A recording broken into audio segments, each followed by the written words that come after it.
So before you guys, I have a complete front end kit here from Speedway Motors, and this is going to be our front end for our Jeep rod, but this front end could go underneath lots of street rods, rat rods, or T-buckets, all kinds of scenarios. So there's a lot of parts and pieces here, and it might look a little bit intimidating to some, so I figured we would just take this video to go over what it takes to put this all together and kind of give you guys my review of how I feel about these parts and pieces that are in this kit.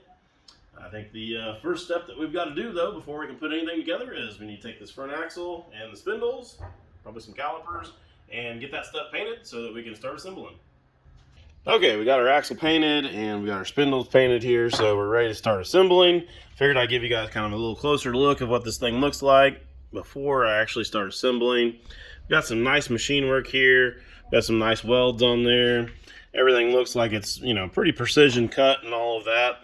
The tube itself, I believe, is a 2-inch, definitely measures 2-inch, and then based off of some of the stuff that I've seen, because this axle was raw here on the tube, I believe it's going to be 2-inch quarter wall DOM, so that should be a pretty stout little axle for the most part, especially for a lighter weight hot rod. So let's go ahead and get started assembling this thing. There is a set screw out here on the end. You want to make sure and have that backed out a little bit. And then we need to figure out the orientation of our spindle. So the part that drops down is going to be the bottom of the axle, of course. So we want to make sure that when we're putting everything together here that, well, that's going to be backwards. That we've got the right orientation for the spindle. Otherwise, we're going to be cambered out like some silly kid with a Honda that you see nowadays that I just don't understand. So we've got our kingpin here. The kingpin has a couple of notches on it that's going to be a place for that set screw to actually set. So we need to double check here. There's 2 different notches. Looks like it should be that notch probably. So we're gonna go ahead and slide it in. The spindle already has the bushings and stuff in there for it, so we're good to go there. Got our notch lined up here with our set screw. Stop that when it's just a little bit away from being flush here. And then I'm going to grab a bearing. Got a bearing that goes on the bottom because, you know, all the weight's going to be sitting on the bearing. We'd want that on the bottom. And then we've got one of the little spacer washer dills there to put in here with it. Drop it on the ground, get a bunch of dirt on it. That's always great.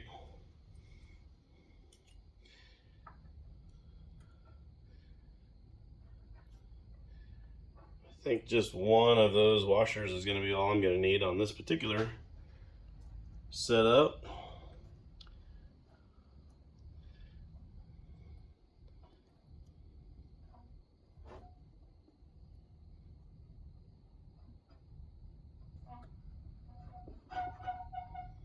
There we go.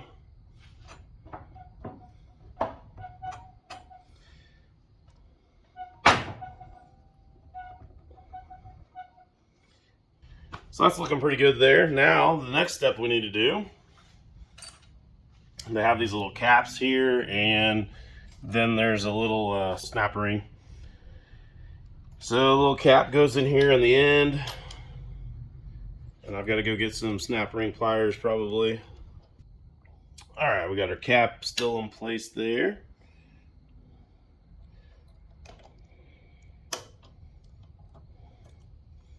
Snap ring is in the groove and looking good like it should. Then we just need to make sure we've got our kingpin down all the way,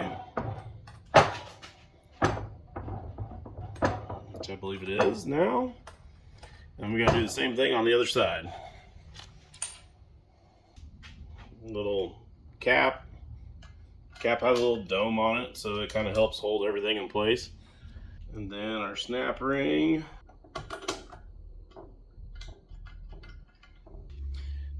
So next I need to run this little Allen head down here and make sure that the kingpin stays tight. Up next are these little dust covers, and they just sit here on the end and just kind of tap into place. Got one of those on top and the bottom.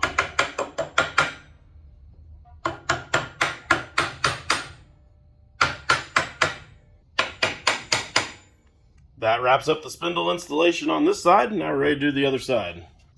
So I ran into my first problem here with the little axle setup that we've got is these little dust covers here on the other side don't actually go on there. I mean, they go on, but they don't stay. I mean, that's down as tight as it'll go.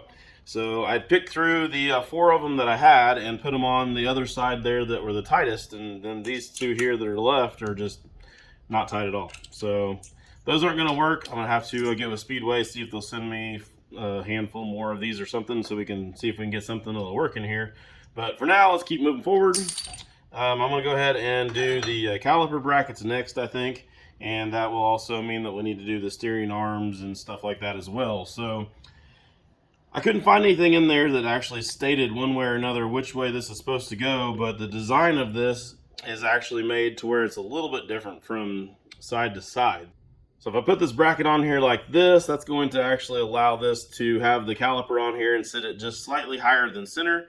And in my opinion, I think that's going to be the best way there is to mount it. So that's the way I'm going to mount this one. Like I said, couldn't find anything that said any different. So the way I'm going to do it. Let's see, this steering arm is going to have to go on here at the same time. Okay, hopefully you guys can still see there. So we need an arm here. These could actually probably go on either side, whichever way you'd want it to go. But I think I want it to go with the drag length out in front of the axle. We've got the springs and all the other stuff here on the back side of the axle that's going to be in the way. So I think this is going to be the easiest way to get by here. So that just goes on here.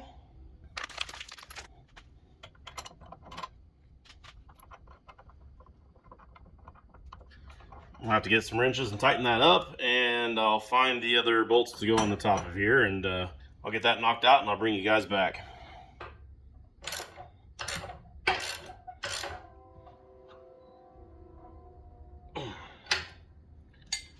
Well, that's on there good enough now. I think our next thing we should do is probably go ahead and get the bearings and the rotors and get those stuck over here on the spindles.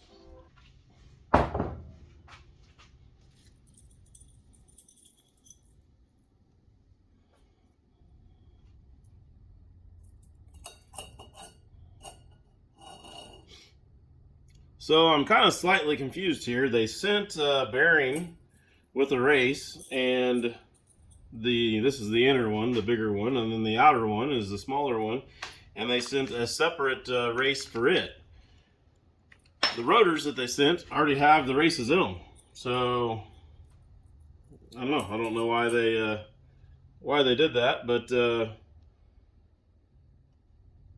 it's a Chinese race, Chinese bearing. I'm sure this is a Chinese bearing race in here too, so if this was like a Timken bearing and a Timken race, I might go ahead and knock that one out and stick this one in, but that one's already in there and it's probably the same thing, so I guess we're just going to go with that. Let me double check the other side.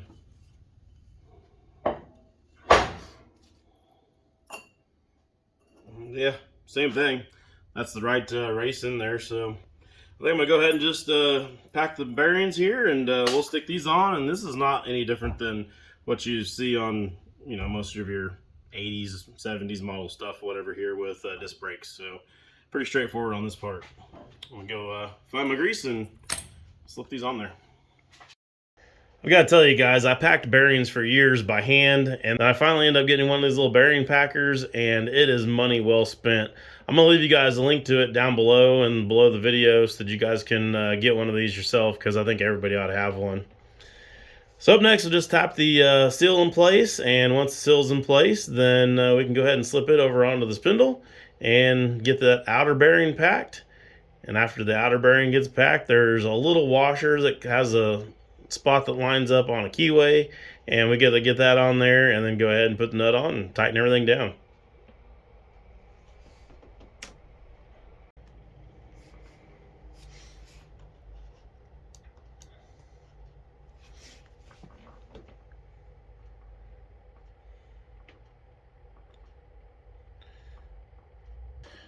Of course, we got to get the Carter key in there so that we can make sure that nut doesn't back off of there, and then we just need a dust cover on here, and this side will be done. We'll be ready for the other. I found the easiest way to get that dust cover on is to find the socket that is just the right size to slip over the outside of that thing, and you can tap it on real nice and easy and not have to worry about messing up the end of your dust cover. Next piece I want to go ahead and add on here is going to be this drag link that's going to go from one steering arm all the way to the other side over there, and it just attaches with some rod ends. Now these rod ends are going to be my next thing that I have a little bit of a complaint about. They're still alright rod ends, but they are not the style that have a nylon race inside of there.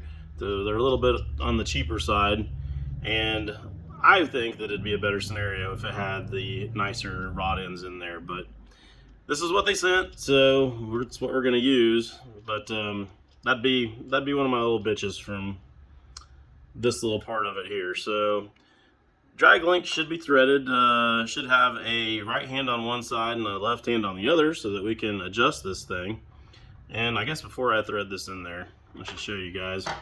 So the way you set these rod ends up, you want to thread the nut on to the point where it's about half of the threads are going to be inside this here tube.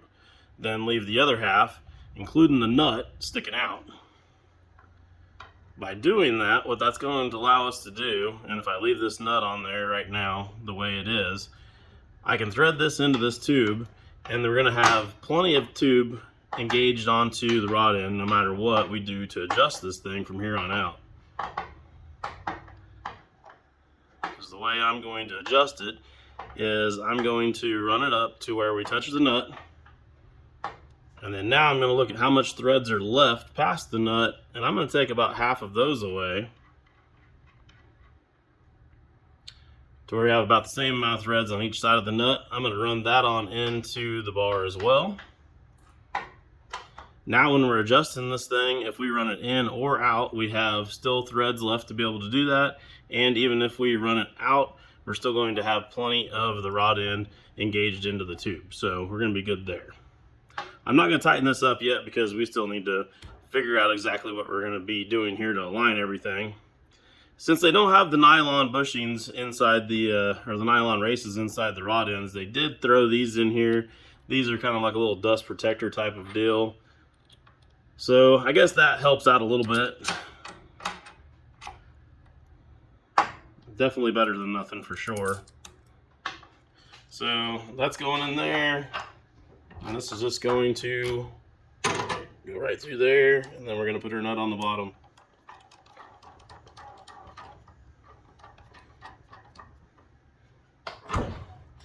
That nut seems like it might be a little bit long, but I think that's the only one in this kit that makes sense to be able to put in here.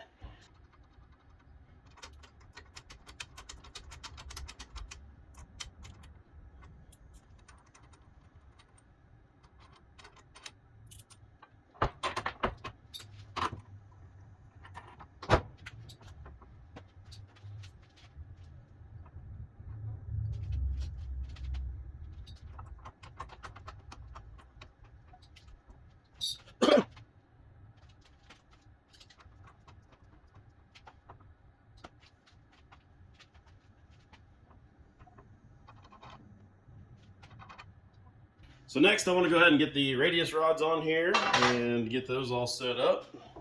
They've got a rod end in the end of it, just real similar to our drag link up there. I believe these are both right-handed though, so you don't have to worry about getting those screwed up.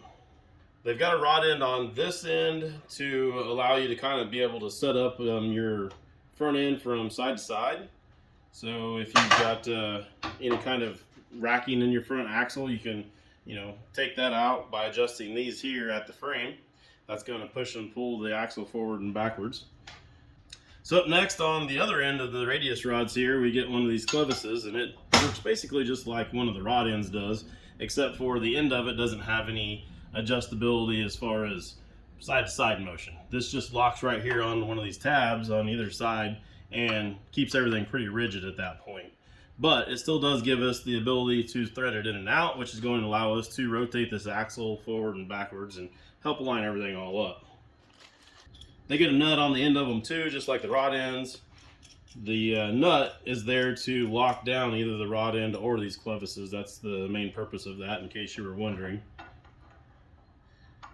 So once you get everything set and adjusted in there the way you want it, then when you tighten this up, then it can't allow that to back out. So I'll just fast forward you guys to me having all these threaded in here real quick.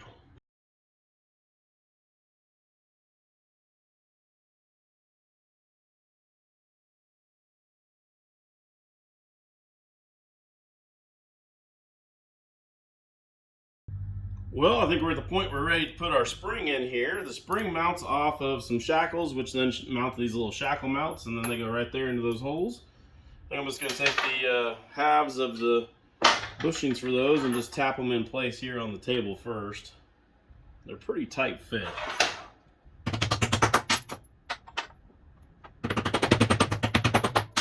And once those are in, we can just bolt this right to this bracket.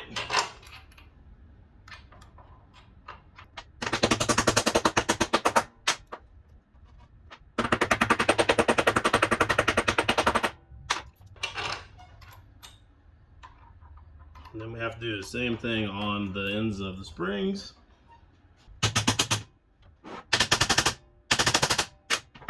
This is a pretty nice little spring that they send with this kit. It's not like your typical like trailer spring or something that you'd buy at the farm store. It actually has little pads in there that's going to allow this thing to flex real good. The ends of it are rounded and everything, so it's a pretty nice little spring. I do approve of it.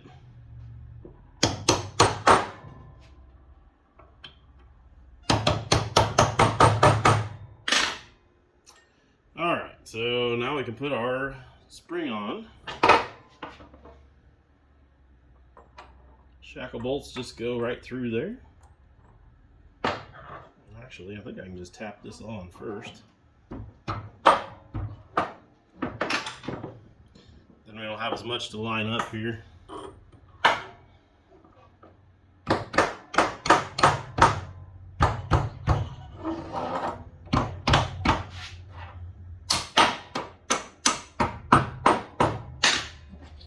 One doesn't want to go in there very good, but it doesn't. So, anyways.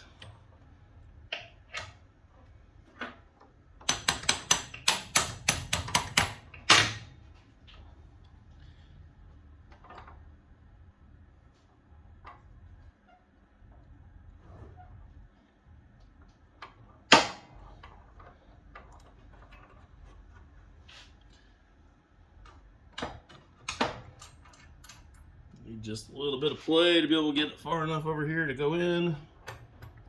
There we go.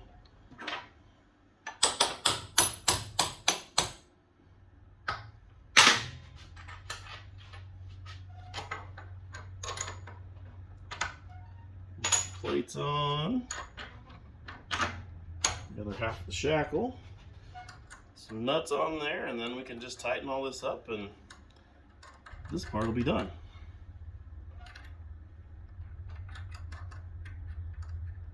What else we got left here? We've got brake calipers, I guess, are next, and then we can actually put the shocks up here too, just so you guys can kind of see what that looks like. This kit does have some brake lines in it, and I don't think that's really gonna probably matter much at this point. You guys will see that soon enough when we actually put that on the Jeep. So I'm gonna go ahead and tighten this up, and then I'll show you guys putting on the calipers next, I guess.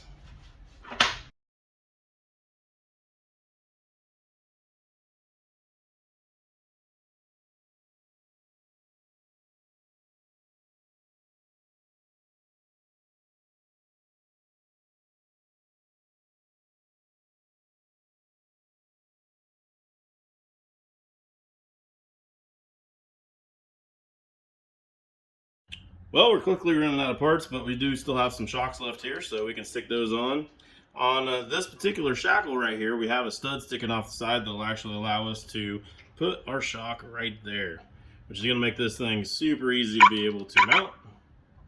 Ignore my phone making noise. So there's our shock on this side. Another shock on this side. I think the only thing we got left is going to be the brake lines, and I don't need to put those on here at this point because they're just going to be dangling off the ends of the calipers, so you guys get the idea. Well, guys, there you go. It's a completed front end. I think overall it went together quite easily, and most of the construction and everything on here is actually in pretty good shape. I said I do kind of have a little bit of a bitch about the rod ends, but I don't know. Like I said, these will probably be fine, and we can always upgrade them at any time when we want to. So there's that. Probably my only other complaint would be those caps that were on the spindle on the one side there. And I'm pretty sure if I get with Speedway, they're going to go ahead and probably send me some new caps for that. So I don't think that's going to be that big of a deal.